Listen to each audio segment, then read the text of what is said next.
Ešte predtým, dámy a páni, ako sa s vami privítam, rád by som dal nejaké, by som povedal, upozornenie pred videom. Takže toto video, ktoré uvidíte teraz, som vlastne stiahol alebo ukradol nejakému chlapcovi. Bolo to zo série Môj prvý vlog, čo ja tak veľmi rád pozerám, takže určite si to pozrite a nechajte sa upozorniť. A keď aj budeme v niektorých videách nadávať, tak prosím vás, prepáčte mi to. A aj tak, no môžu to pozerať aj také menšie deti, ale neodporúčam takým veľmi maličkým, lebo naozaj niektoré budú také, že hnusné. Od koľko? Od 10? Od 10 plus, dobre? Servus domy kápaníkovia, zase vidíme po veľmi dlhej dobe a som veľmi rád, že si môžem zase sadnúť za kameru a trošku vám niečo porozprávať. Takže dneska určite sa nebudem sťažovať, že koľko nemám času, koľko proste hovadiny kolo toho, že som nenatáčal a tak, lebo sami viete ako to je, lebo furt to robím.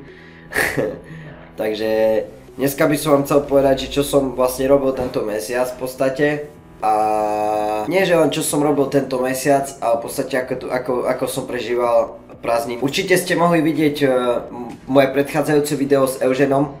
Takže vlastne tam celá moja púť začala, kde som išiel do Česka, do jedného zanárskeho kempu. A za tú dobu sa stalo strašne veľa vecí. A to je fakt strašne veľa vecí. Všetko tu začalo tým, že 2. bola akcia Subscribers, na ktorej bolo strašne veľa doznámych youtuberov. Ja som tam išiel, keďže som sa dohodol so Slážom, že vlastne sa tam príjem pozrieť, ako to tam vyzerá. Takže stretol som sa tam s nimi, bol som tam s nimi vlastne v podstate všetko bolo v poriadku. Všetko bolo super a vtedy som išiel na aute, tak som sa dohodol so Slážom, že vlastne ja idem do Česka, vlastne cestou, jak pôjdem do Česka, tak ho vyhodím doma, kde on býva. Všetko išlo v pohode, bola to celkom aj sranda jazda, celkom sme sa pobavili, v niektorých momentoch sme sa posmiali. A vyrazili sme z Košíc a z Košíc sme išli rovno smer Trnava, Bratislava. Vlastne ak som išiel cestou už potom, jak som ich vyhodil, tak som išiel z Bratislavy vlastne do Malaciek a v Malackách som stál na benzínovej pumpe, kde som natankoval a kúpil som si diaľničnú známku Česku, aby som vlastne mohol ísť po diaľnici, aby som nešiel po nejakých dedinských cestách, keďže by mi to trvalo bola možno aj 5-6 hodín, hej, keby som išiel po nejakých dedinkách, lebo bolo to ešte takých 250 km. No a čo sa stalo? Celý môj príbeh teda už začal, ale v podstate to by som povedal, jedna časť toho príbehu bola fakt skurvene dlhá. A to bola moja neskutočne dlhá noc, ktorú som prežil v Malackách na benzínovej pumpe. Poviem vám to ešte raz. Prišiel som na tú benzínovú pumpu, natankoval som 40 eur samozrejme, dal som diaľničnú známku, nalepil som ju. Už nalepil som ju, už som ju nalepil, už aj bolo štiknuté. Sadol som do auta, strčil som kľúčik do zapaľovania a teraz som prišiel, otočil som a len čk. Čk. Ja si hovorím, čo to kurva je? Do piči, ľudia, som bol taký nasratý, ja hovorím, ešte teraz to mám furt sebe, som bol taký nahnevaný, jak nikto predtým. Proste som strčil kľúčik do zapaľovania a nešlo mi naštartovať. Tak si hovorím, dobre, tak čo teraz? Tak poprosím nejakého typka, že príde tam a proste mi to napojí. Tak prišiel tam bol tam jeden taký holohlavitý kokot, namakaný všetko, ruky mal, také tetovanie. Ja som sa obával sa ho spýtať, vieš. A ja hovorím, že ja tak som prišiel k nemu a že dobrý, mohol by som vás poprosiť, že mám problém, že auto sa mi pokazilo a nemôžem naštartovať, myslím, že tu bude baterka. On prišiel, tak sa na mňa pozrel, že jasne, pôjde kámo, pôjde. Zobral, mal taký malý Seat, taký Leon, sa mi vidí, že Seat Leon to bol. Zobral Seat Leon, normálne napojili sme káble, jeho baterka, moja baterka, počkali sme asi tak 5 minút. A teraz som prišiel, zase som trčil do zapaľovania, nič. A ja si hovorím, tak čo to bude, nie? Tak ja mám Citroën C5 kombi, to je dosť veľké auto a má to, sa mi zdá, že 74 baterku, neviem jak sa to hodnotí, ale keď som dobre čítal, tak je to 74 baterka a ten Seat mal okolo 54 alebo tak. Neviem, ja sa do toho nevyznam, takže nehejtujte za to, že nie som automechanik, hej. No a vlastne nešlo to. Tak hovorím, bol tam ešte jeden typek, bol to ako keby Maďar, no vlastne mal taký maďarský prízvuk a som ho poprosil, že či vlastne nenapojí svoje auto. On mal celkom dobré auto, sa mi vidí, že on mal takú novšiu verziu Passatu, kombička, taký novší ročník. Tak prišiel, napojil to tam, nešlo. Tak sme napojili naraz dve auta, i Seat, i Volkswagen, ani to tak nešlo. Neviem, čo to môže byť, už taká energia sme tam dali, tak som sa najebal, bol tam kamionista a hovorím, kamionista poď sem, tak 1300 baterku z kamionu sme napojili na moje auto samozrejme. Takže bola to celkom sranda, aj som sa pri tom nasmiel, no jak už bolo 2 hodiny ráno, tak som si písal s Evženom, vlastne Evžen je Savasího brat, to neviete, lebo Evžena som viezol do Bratislavy a Evžen mi strašne veľmi pomohol, za to ti veľmi ešte doteraz ďakujem, ty čurák. A to tak mi pomohol vlastne, že jeden by som povedal, no neviem čo to on je. Ja ho poznám tiež, my sa tak poznáme nepriamo, on vlastne chodí na slažové streamy a je tam dosť často.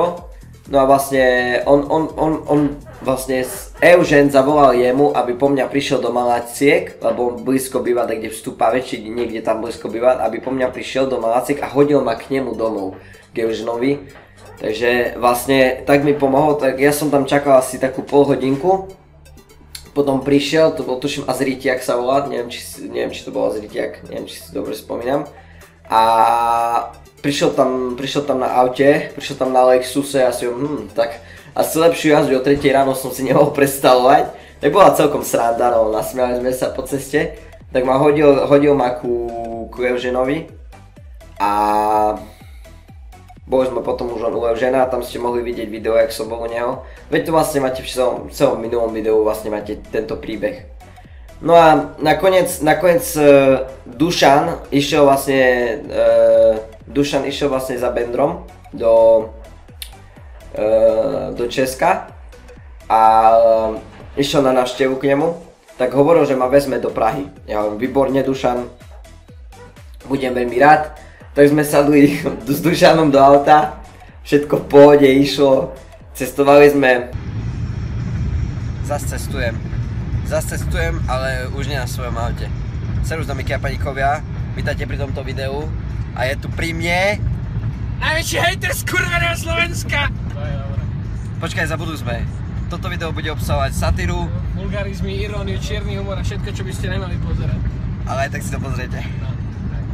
Takže ideme do Prahy, lebo Dušan je taký bohatý a všetko, že by povedal, že ma odvezie. Takže ja mu za to ďakujem. A potom ja som šiel iba vieš, do druhej dediny a... Odišiel iba do Malaciek, do Stupavy za frajerkou a mňa povedal, dobre, tak odveziem ťa do Prahy za to, že je proste, že si taký kokot. A ja dobre, to je sranda. Teraz akurát už by trebalo tankovať, čo? No mali by sme už, nevieme nájsť benzínku už asi koľko, asi hodinu a pol. No, auto, čo som včera hovoril, že auto, tak som nechal parkované na benzínke. Hádam si ho niekto po ňom príde. Ja som vykazaný smer. Máme, pozrite ľudia, my máme vlastný pruh. Nám chodí auto, ktoré nám odburáva nám ostatné auta. Nám robí vlastný pruh. My sme proste iní. Chápeš? Takže ideme smer Praha, neviem koľko sme, 100 km. 120. No, 120 km. Takže bude to ešte dlhá jazda, strašne dlhá jazda to bude. Ale pokojne, kľudok, pohoda, klidek a tabáček. Potom sa niekedy ozvem, keď budem mať čas, čaute. No vlastne celá jazda prebiehala potom v poriadku, lebo sme išli vlastne na jeho aute, nešli sme na mojom. Moje auto som nechal odstavené na benzín pumpe, kde sa platilo 7 eur denne za parkovanie. Ja to vám poviem neskôr. No a v podstate najväčší problém bolo to, že to auto je tam, na tej benzín pumpe a nemohol som zavolať oťahovku, pretože žiadna nebola voľná. To auto som mohol nechať len tam, tak na risk toho, že vlastne budem platiť 7 eur denne, som to auto nechal tam. Tak sme ešte s Dušanom, lebo to sme išli až na druhý deň, teda o 3 ráno som prišiel do Bratislavy za Eugenom, okolo 3 hodiny ráno bolo. A okolo 10 sme vyrážali s Dušanom do Prahy.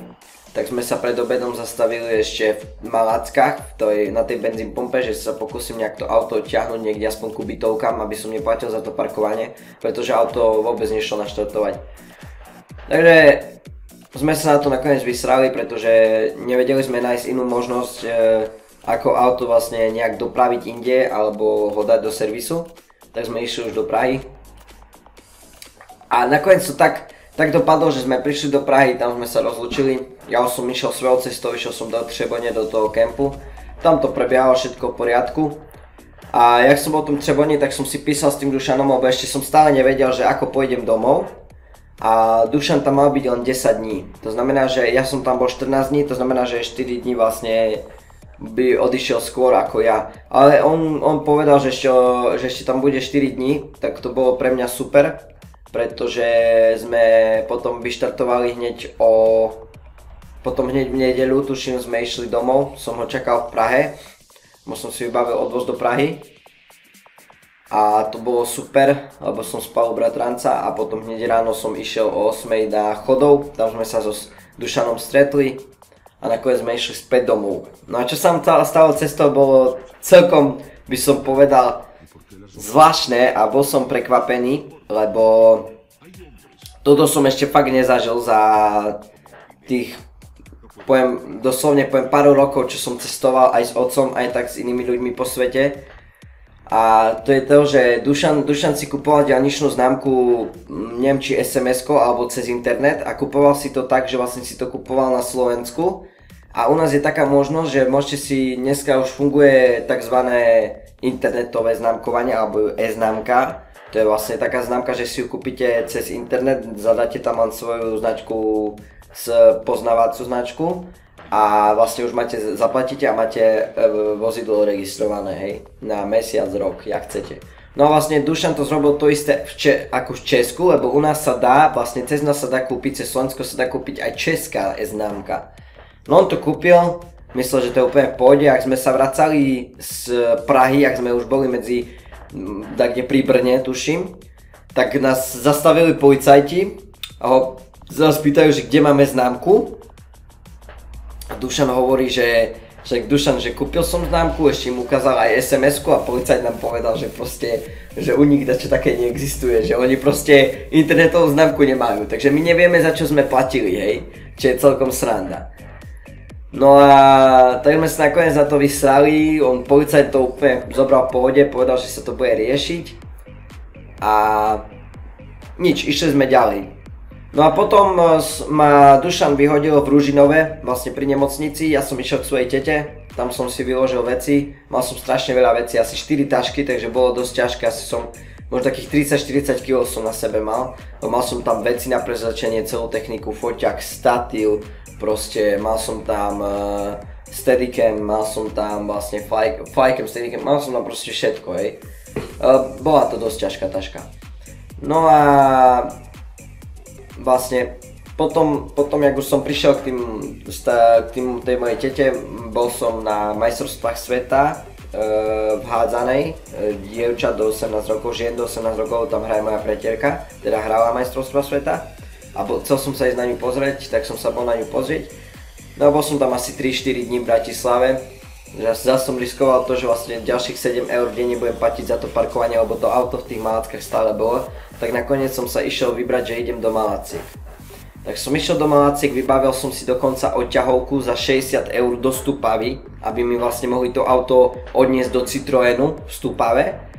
A takisto som si vybavil aj Citroen Stupavu vlastne servis. Všetko mne vedeli, všetko. Prišiel som tam do Malaciek, dal som si obed, išiel som do auta, popratal som všetko, volal som odťahovák mi hovorí, tak o chvíľku tam budem, už sadám do auta. Tak čakal som na neho hodinu, ja si kde je, nie?